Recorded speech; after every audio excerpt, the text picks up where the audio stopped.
Эй, народ, это Гагатун, и сегодня идет третий день E3, поэтому я бы хотел отдельно поблагодарить всех, кто пришел на предыдущие мои трансляции и поддержал их. Огромное вам всем спасибо. Но сегодня я бы хотел немного поговорить о новой консоли Microsoft. На своей конференции Xbox Microsoft анонсировали, что вот у них будет новая консоль, которая называется Xbox Project Scarlett. Я думаю, что, скорее всего, оно сменит какое-то более официальное название получит со временем, так же как Xbox One X изначально был проектом Scorpion. И у меня есть несколько вещей, про которые я очень бы хотел сказать и с вами обсудить вообще, кто как относится к новой консоли. Потому что, может быть, я предвзят из-за того, что я в прошлом году купил Xbox One X, и для меня лично кажется как-то совершенно непонятным, почему Microsoft так сильно торопится со своими консолями. Потому что давайте поговорим о цифрах. Xbox и PlayStation 4, базовые версии, вышли в Америке и Европе почти одновременно, в 2013 году. После этого, в 2016 у PlayStation появилась PlayStation 4 Pro, а у Xbox в 2017 появился Xbox One X. И вот теперь нам говорят, что к концу 2020 у нас будет новый Xbox, и пока неизвестно, когда выйдет новая консоль от PlayStation. И что меня больше всего смущает, это то, как мало мы получили из этого поколения Xbox. То есть, конечно, глупо, наверное, говорить про эксклюзивы, но я буду говорить про консольную эксклюзивность. Даже не буду я упоминать того, что многие игры Xbox вышли на PC. Но давайте поговорим про консольную эксклюзивность. Что действительно хорошего вышло на Xbox за это время, что было эксклюзивно? Ну, вначале лично меня порадовал Dead Rising 3. Ну, Forza Horizon 3 была хорошей. Gears of War 4 был, как бы более-менее. Halo 5 был, мог быть и хуже. Последняя Forza была тоже хорошей.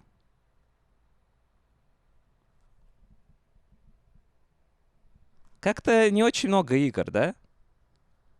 Еще Quantum Break. В то время как на PlayStation были Bloodborne, Horizon Zero Dawn, был God of War, был Человек-паук.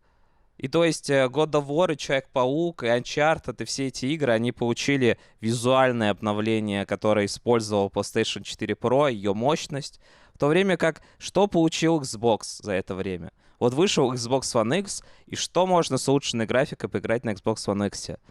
Forza, 2 Forza, Halo немного лучше работает, то есть там 60 FPS такие стабильные, чуть-чуть разрешение получше. Gears of War можно поиграть в 4К, чекербординги 30 FPS. И все. Очень тухло, если вы спросите меня. Но также я поиграл в всякие консольные эксклюзивы вроде Red Dead Redemption, например, нового. Но в целом, если как-то это подытожить, я честно чувствую, что меня как-то немного обманули как потребителя. Потому что когда я покупал Xbox One X, я искренне думал, что это консоль, которая продержится еще, как минимум, еще 3 года. В то время как нам теперь говорят, что новый Halo даже не выйдет на старом Xbox. То есть, если он и выйдет, то это будет не целевая платформа. И что новый Halo будет именно на новом поколении консолей. И давайте вообще поговорим о том, как вообще показала свою консоль Microsoft. Если раньше обычно, когда вам показывают новую консоль, это делали как с какой-то помпой, была сама консоль, показывали, как реально типа должны работать игры на этой консоли. Ну, то есть зачастую это, конечно, все было тоже пререндерами, но все равно у тебя хотя бы появлялось какое-то ощущение, вот оно что, вот как оно, вот как и реальный геймплей должен выглядеть. В то время как в этом году, в этот раз Microsoft такие, смотрите, что, у нас выходит новая консоль, она будет поддерживать 4К 60 FPS, может быть даже 4К 120 FPS, и она может тянуть 8К. Но 4К типа зато будут нативными, 8К, скорее всего, чекербординг, вот как обычно. Различные ловки будут использоваться. И типа новое поколение SSD, супер быстрое SSD. И ты все это слушаешь, всю эту информацию, что новый Xbox будет в 4 раза мощнее, чем Xbox One X, вот настолько он крутой. И вот все это, и я думаю, но толку-то? Если в этом поколении также ничего не будет, более-менее какие-то игры будут также выходить и на PC, а остальные разработчики, они не будут никак использовать эту производительность, то в чем вообще тогда, в чем смысл? Во-первых, первое, что я хочу сказать, Я абсолютно уверен, что это вранье, что вот этих 4К 120 FPS их не будет. Ну, то есть это будет, опять же, с какими-то уловками, с чекербордингом и прочее. Это не будет нативный 4К 100%. И я более чем уверен, что даже 60 FPS 4К будет далеко не везде. Это можно себе позволить, только если все наши технологии на данный момент будут стоять на месте. Но как только разработчики получат себе в руки всю эту мощность, они все равно, вся эта производительность, она заскелится, она не будет использована в том, как ты думаешь сейчас. То есть, допустим, например, на новом Xbox я могу играть игры Xbox 360 в 4К 60 FPS. Но это не значит, что игры будут продолжать выглядеть так же, как они выглядели тогда. И мне кажется, они используют какую-то такую логику, чтобы объяснить, насколько будет мощная производительность нового Xbox. Она не будет такой мощной, потому что появятся какие-то новые эффекты, разработчикам захочется использовать какие-то новые вещи. Неизвестно, что у нас будет с рейтрейсингом в видеоиграх, как будет делаться освещение к тому моменту, который будет очень сильно бить по производительности. И Microsoft такие, не давая никаких характеристик, не давая никакой конкретики, они говорят, вот у нас супер новый процессор, и у нас все будет гораздо мощнее, все будет гораздо круче. Не будет. Я, то есть, как человек, который купил Xbox One X, самую мощную консоль, которая должна была быть на рынке, я ее мощности, ну, чувствую время от времени, но далеко не так, как вот все это разрекламировали. Что меня больше всего смешит, это то, как на Xbox One X у меня до сих пор лагает интерфейс Xbox. О чем вообще можно, на что можно надеяться, когда вот такие вещи происходят?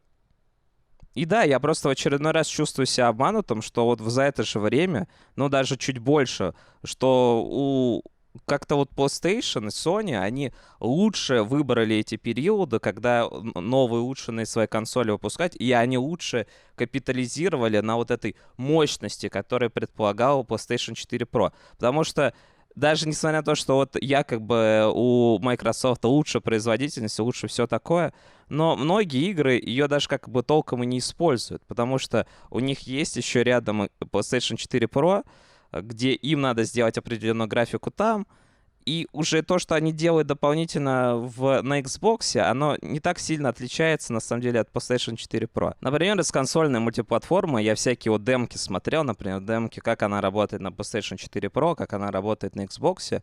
И, конечно, можно сказать, что, вот, например, Resident Evil лучше работал на Xbox, Devil May Cry лучше работал на Xbox. И я уверен, что Red Dead Redemption 2 тоже лучше работал на Xbox все равно. То есть картинка была четче, яснее и сочнее.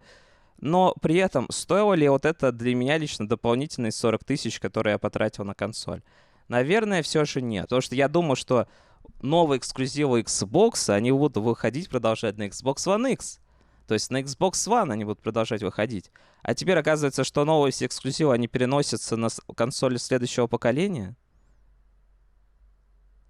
В чем тогда был смысл? Что это за бета-тест вообще произошел тогда с Xbox One X?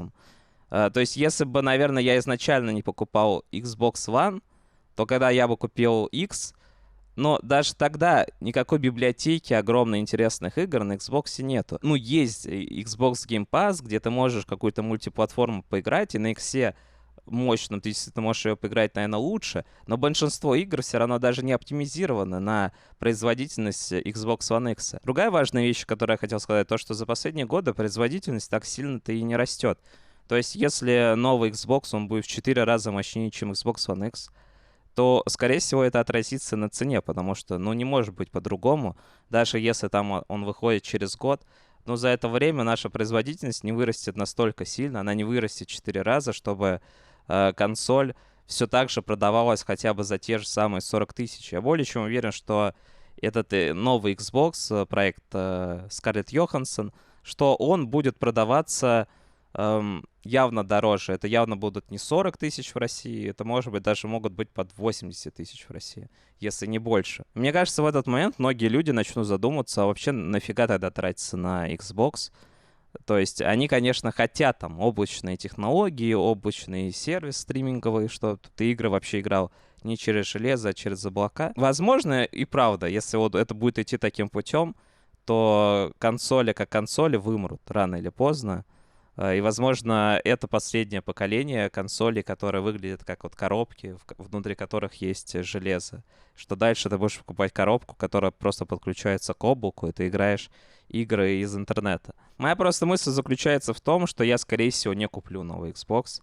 И я даже не думал, что такое может произойти. Я не думал, что новая консоль может быть настолько пшиком каким-то, казаться таким пшиком, что мне даже будет неинтересно ее особо купить. Особенно учитывая, что я все равно в конечном счете купил Xbox One X, веря во все эти обещания того, что все-таки там и правда какое-то невероятное разрешение, невероятное качество и все такое. Куда логичнее было бы потратить эти деньги в апгрейд моего компьютера. И отдельно я еще хотел немного сказать про то, как показывали вообще вот эту производительность новой консоли посредством нового Halo Infinite. Все, что показали вот в этом трейлере Halo, который якобы должен был быть геймплейным каким-то, ну, это не выглядело впечатляюще. Возможно, это я, но, на мой взгляд, там графика была на уровне какого-нибудь Crysis 2 на PlayStation 3. What the fuck was that?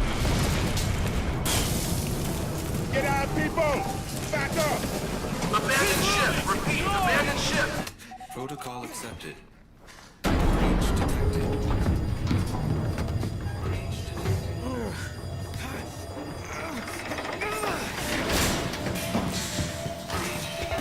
Они столько времени говорили про то, что у них моментально все загружается. Миры, которые просто не имеют загрузок, они бесшовные, огромная детализация. И вот они про все это говорили, просто чтобы показать нам маленькую сценку из Halo, которая происходит в комнате 5 на 5 метров, наверное. Ну, не в комнате, но в каком-то корабле этом. Но настолько клаустрофобная комната, где ты абсолютно не чувствуешь, а где, собственно, производительность, вместо того, чтобы показать реальный геймплей, как Мастер Чиф бегает по этому кольцу, или где он там будет бегать в течение этой игры. И вместо того, чтобы показать все вот это, они показали нам комнатку и лицо чувака, которое не выглядело так уж впечатляюще на данный момент, и более-менее такое, ну, хорошее освещение. В чем смысл? Типа, кто об этом вообще думал? Неужели никто не сидел и не подумал, что, наверное, мы так хайп не поднимем? Я огромный фанат Хейла, но, господи, это был, наверное, самый унылый тизер, который я видел в своей жизни. Вау, у нас, короче, мексиканец, который ребутит Мастера Чифа. Ну а что вы думаете насчет нового Xbox? Будете ли вы его покупать? Есть ли у вас хоть какой-то хайп, интерес к нему? Мне кажется, Xbox в России умирает все сильнее и сильнее.